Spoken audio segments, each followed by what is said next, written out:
أعوذ بالله من الشيطان الرجيم.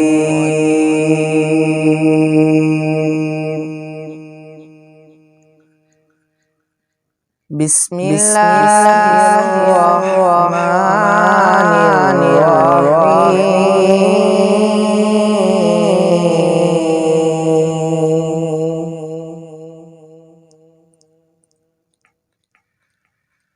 يوم نقول لجهنم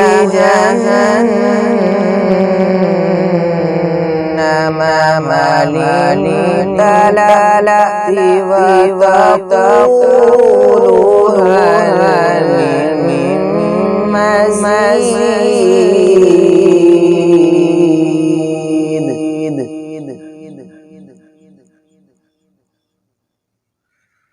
وأزلفت الجنة للمتقين غير بعيد.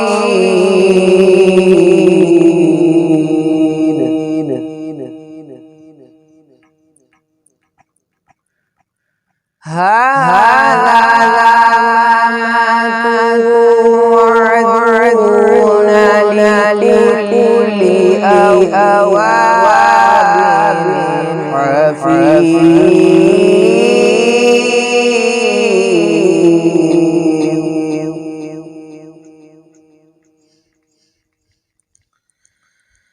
من خشي الرحمن بالغيب وجاء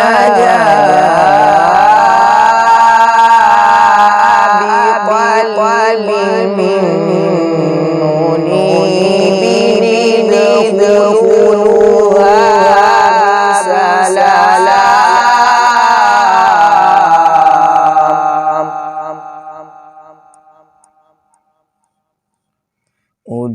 ادخلوها بسلام.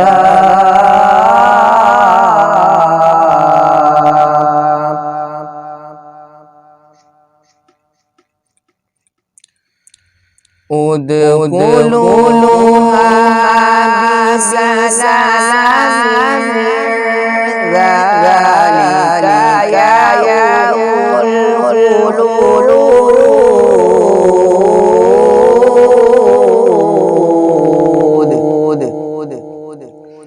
لهم ما يشاءون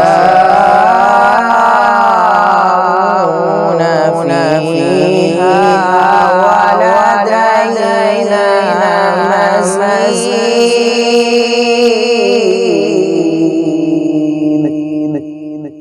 صدق الله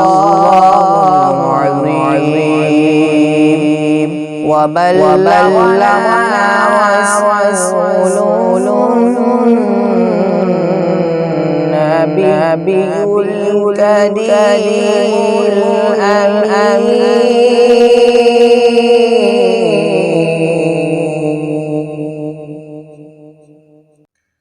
صلى الله عليك يا رسول الله وسلم عليك يا حبيب الله. حضور میری تو ساری بہار آپ سے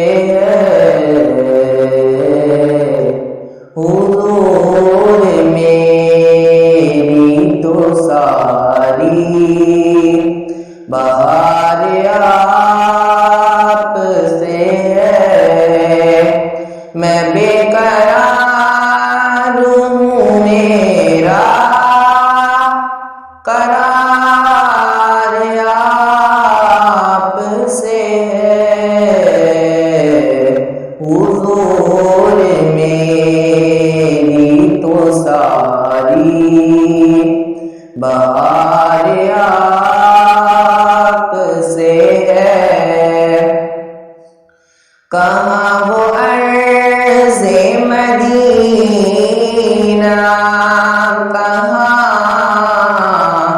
میری ہستی، کہاں وہ عرض مدینہ،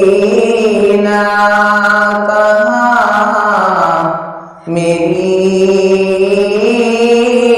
ہستی، یہ حاضری کا سبب بار آپ سے ہے، حضور میری تو ساری بہار آپ سے ہے۔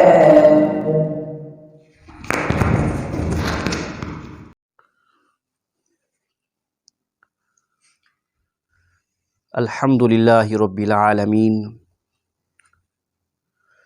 والصلاة والسلام علی خاتم النبیین،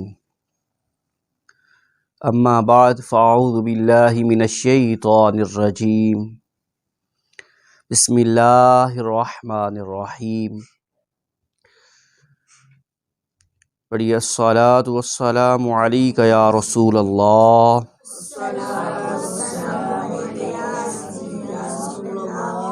وعلى آلك وأصحابك يا حبيب الله،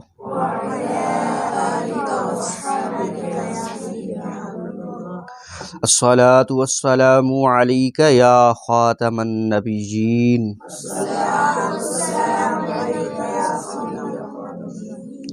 وعلى آلك وأصحابك يا خاتم المعصومين۔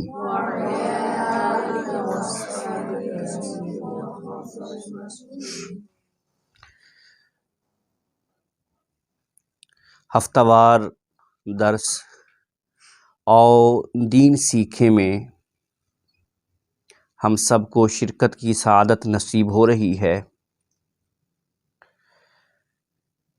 پہلے کی طرح آج بھی اس پروگرام میں، اس درس میں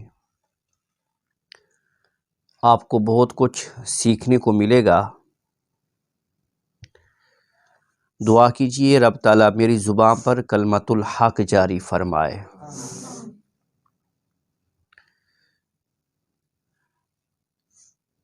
چند سوالات ہیں، ان کے جوابات آپ کے سامنے رکھوں گا۔ امید ہے آپ کو بہت کچھ سیکھنے کو ملے گا۔ پہلا سوال یہ ہے، اگر کوئی شخص اپنی بیوی کو یہ کہے کہ تو مجھ پر حرام ہے تو کیا طلاق واقع ہو جائے گی؟ یعنی کوئی شخص اپنی بیوی کو یہ جملہ بولتا ہے تو مجھ پر حرام ہے، تو کیا اس جملے سے طلاق واقع ہو جائے گی؟ جواب سماعت فرمائیے، اگر کوئی شخص اپنی بیوی سے یہ کہتا ہے کہ تو مجھ پر حرام ہے، اس سے ایک طلاق بائن واقع ہو جائے گی۔ طلاق بھی واقع ہو جائے گی اور طلاق بھی بائن واقع ہوگی۔ دو طرح کی طلاقیں ہوتی ہیں، ایک کو طلاق رجعی کہتے ہیں اور ایک کو طلاق بائن کہتے ہیں۔ طلاق رجعی اور طلاق بائن میں ایک فرق یہ ہوتا ہے کہ جو طلاق رجعی ہوتی ہے اس میں شوہر کو عدت کے دوران رجوع کا حق ہوتا ہے۔ اگر وہ چاہے تو اپنی بیوی سے بغیر نکاح کے رجوع کر سکتا ہے عدت کے دوران، جبکہ طلاق بائن میں یہ ہوتا ہے کہ یہ جیسے ہی طلاق واقع ہوئی اب اس کے بعد اسے رجوع کا حق نہیں ہے، یعنی اب اپنی بیوی کو اپنے پاس اگر رکھنا چاہتا ہے تو ایک ہی صورت ہے کہ دوبارہ نکاح کرے گا۔ طلاق رجعی میں بغیر نکاح کے ہی عدت کے دوران اپنے پاس رکھ سکتا ہے، جبکہ طلاق بائن میں نکاح کے ذریعے اپنے پاس رکھ سکتا ہے، بغیر نکاح کے نہیں رکھ سکتا۔ تو اگر کسی شخص نے اپنی بیوی سے یہ کہا کہ تو مجھ پر حرام ہے، تو اس سے ایک طلاق بائن واقع ہو جائے گی، اور اس میں نیت کا اعتبار بھی نہیں، بغیر نیت کے ہی طلاق واقع ہو جائے گی، کیونکہ یہ جملہ طلاق کے لیے معروف ہے۔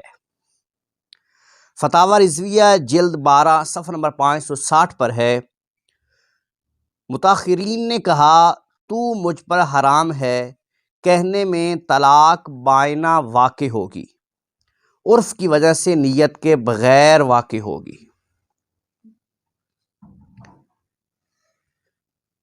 یہ جواب معلومات کے لیے ہے، اپنے ذاتی مسئلے کے لیے دارالافتاء اہل سنت تشریف لے جائیں۔ واللہ عالم ورسولہ عالم عز وجل، وصلی اللہ تعالی علیہ وعلی آلہ وصحابہ وسلم۔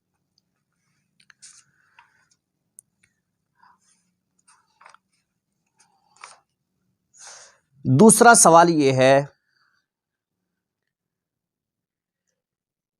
کہ کسی نے پوچھا کہ ہمارے ہاں یہ کہا جاتا ہے کہ عدت وفات کی پوری ہونے پر فوراً عورت کا گھر سے باہر نکلنا ضروری ہے، کیا یہ درست ہے؟ یعنی ایک شخص فوت ہو گیا، اس کی بیوی اب بیوہ ہو گئی، وہ عدت میں ہے، تو پوچھنے والے نے یہ پوچھا کہ ہمارے ہاں یہ کہا جاتا ہے کہ وفات کی عدت پوری ہونے پر عورت کا فوراً گھر سے باہر نکلنا ضروری ہے۔ جواب سماعت فرمائیے، واضح رہے کہ عدت کے دن جب ختم ہو جائیں تو عدت ختم ہوتے ہی جو پابندیاں عورت پر لازم تھیں اب وہ پابندیاں نہیں رہیں، اس کے لیے کچھ کرنے کی ضرورت نہیں ہے، یعنی اس کے لیے گھر سے نکلنا لازم نہیں ہے۔ جیسے ہی عدت کے دن پورے ہوں گے جو پابندیاں اس پر تھیں وہ خود ختم ہو گئی، اب اس کے لیے کچھ کرنے کی حاجت نہیں ہے، بلکہ اگر اس موقع پر کسی چیز کو شرعاً لازم اور ضروری سمجھ کر کیا جائے تو یہ عمل ناجائز ہوگا۔ تو لہٰذا اس پوچھی گئی صورت میں، صورت مسئولہ میں، وفات کی عدت یا طلاق کی عدت پوری ہونے کے فوراً بعد گھر سے نکلنا لازم نہیں ہے۔ البتہ اگر عورت عدت طلاق کی اپنے شوہر کے گھر گزار رہی ہے تو عدت ختم ہونے کے بعد عورت اپنے والدین کے گھر چلی جائے گی۔ واللہ عالم ورسولہ عالم عز وجل، وصلی اللہ تعالی علیہ وعلی آلہ وصحابہ وسلم۔ اگلا سوال یہ ہے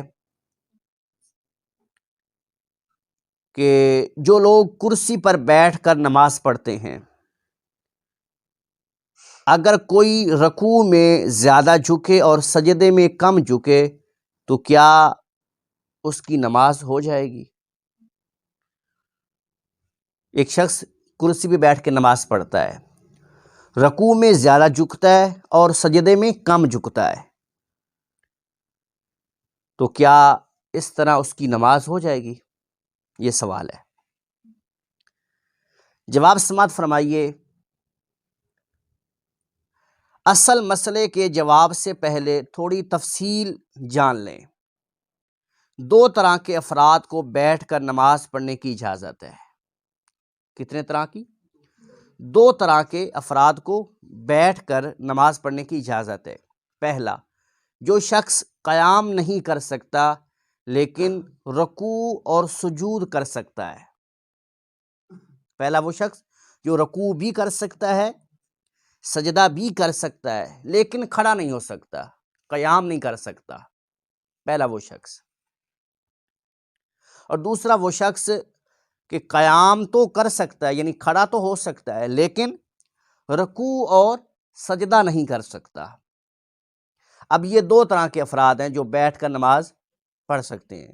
پہلا ایک شخص ہے جو کھڑا نہیں ہو سکتا، قیام نہیں کر سکتا، لیکن رکوع اور سجدہ کر سکتا ہے، اور دوسرا کہ وہ کھڑا تو ہو سکتا ہے لیکن رکوع نہیں کر سکتا یا سجدہ نہیں کر سکتا۔ تو اب ان میں سے جو پہلی قسم کے لوگ ہیں، یعنی جو کھڑے نہیں ہو سکتے، رکوع کر سکتے ہیں، سجدہ بھی کر سکتے ہیں، کھڑے نہیں ہو سکتے، تو ان کے لیے لازم ہے، ضروری ہے کہ وہ رکوع اور سجود باقاعدہ طور پہ کریں گے، یعنی پورا رکوع بھی کریں گے اور سجدہ بھی زمین پر ہی کریں گے۔ وہ اشارے سے نماز نہیں پڑھ سکتے، یعنی رکوع اور سجود کا اشارہ نہیں کر سکتا وہ شخص جو کھڑا تو ہو سکتا ہے، یعنی کھڑا نہیں ہو سکتا، رکوع اور سجدہ کر سکتا ہے، کھڑا نہیں ہو سکتا، قیام نہیں کر سکتا، لیکن رکوع اور سجود کر سکتا ہے، تو ایسا بندہ باقاعدہ طور پہ رکوع اور سجود کرے گا، یعنی وہ اشارہ نہیں کر سکتا، یعنی اشارے سے نماز نہیں پڑھ سکتا جیسے اشارہ رکوع اور سجود کا کیا جاتا ہے، بلکہ وہ باقاعدہ طور پہ زمین پر سجدہ کرے گا۔ دوسرا شخص وہ ہے کہ جو رکوع یا سجود نہیں کر سکتا، اس سے کوئی مسئلہ ہے، یعنی سجدہ نہیں کر سکتا، کھڑا ہو سکتا ہے، تو ایسا شخص جو ہے وہ بیٹھے بیٹھے سر کو جھکائے گا، یعنی اشارے سے نماز پڑھے گا، رکوع کا بھی اشارہ کرے گا اور سجدے کا بھی اشارہ کرے گا، لیکن سجدے کا اشارہ رکوع سے زیادہ کرے گا، رکوع میں کم جھکے گا اور سجدے میں زیادہ جھکے گا۔ اگر کسی نے سجدے کا اشارہ کم کیا اور رکوع کا زیادہ کیا تو ایسے بندے کی بھی نماز نہیں ہوگی۔ امید ہے آپ کو مسئلہ سمجھ میں آگے ہو گیا۔ واللہ عالم ورسول عالم عز وجل، وصلی اللہ تعالی علیہ وعلا آلہ وصحابہ وسلم۔ اگلا سوال یہ ہے کہ جو اذان جمعے کے خطبے سے پہلے دی جاتی ہے، جمعے کے خطبے سے پہلے جو اذان دی جاتی ہے، کیا مقتدی اس اذان کا جواب دے سکتے ہیں؟ جمعے کی دو اذانیں ہوتی ہیں نا، ایک پہلے ہوتی ہے اور ایک خطبے سے تھوڑی دیر پہلے ہوتی ہے، تو سوال یہ ہے کہ خطبے سے پہلے جو اذان دی جاتی ہے، مقتدی اس کا جواب دیں گے یا نہیں؟ جواب سماعت فرمائیے،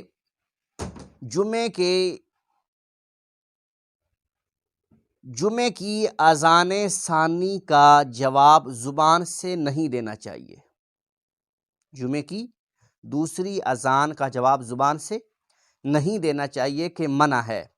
فتاوی شامی میں ہے، قال وینبغی الا یجیب بلسانہ اتفاقا فی الاذان بین یدی الخطیب، اور مناسب یہ ہے کہ خطیب کے سامنے اذان ثانی کا جواب زبان سے نہ دیا جائے۔ اسی طرح بہار شریعت میں ہے کہ جب امام خطبے کے لیے کھڑا ہو، اس وقت سے ختم نماز تک نماز، اذکار اور ہر قسم کا کلام منع ہے۔ واللہ عالم ورسولہ عالم عز وجل، وصلی اللہ تعالی علیہ وعلا آلہ وصحابہ وسلم۔